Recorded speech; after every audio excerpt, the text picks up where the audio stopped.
ख्योतोङ ख्वाल्लेन औई यातायातसँग सम्बन्धित शब्दावली। खिचा भनेको रेल,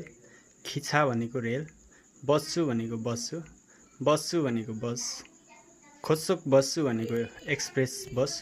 खोस्सोक बस्छु भनेको एक्सप्रेस बस, थुरक अथवा वामुल्छा भनेको ट्रक, थुरक अथवा वामुल्छा भनेको ट्रक, सुखुथ भनेको स्कुटर, सुखुथ भनेको स्कुटर, थ्याक्सी भनेको ट्याक्सी, थ्याक्सी भनेको ट्याक्सी, छादुङछा भनेको कार, छादुङछा भनेको कार, ओथोबाई भनेको मोटरसाइकल, ओथोबाई भनेको मोटरसाइकल, छाजङ्ग भनेको साइकल, छाजङ्ग भनेको साइकल, बसु छङ्ग्रिजाङ भनेको बस स्टप, बसु छङ्ग्रिजाङ भनेको बस स्टप, माउल बस्सु भनेको गाउँ जाने बस, माउल बस्सु भनेको गाउँ जाने बस, खिचायक भनेको रेल स्टेसन, खिचायक भनेको रेल स्टेसन, छियाछल्याक भनेको सबवे स्टेसन,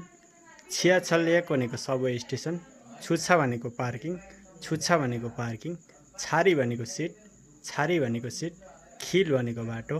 खिल भनेको बाटो, थोरो भनेको सडक, थोरो भनेको सडक, वाङदान फोदो भनेको जेब्रा क्रसिङ, वाङदान फोदो भनेको जेब्रा क्रसिङ, छुच्छा खुम्ची भनेको पार्किङ निषेध, छुच्छा खुम्ची भनेको पार्किङ निषेध,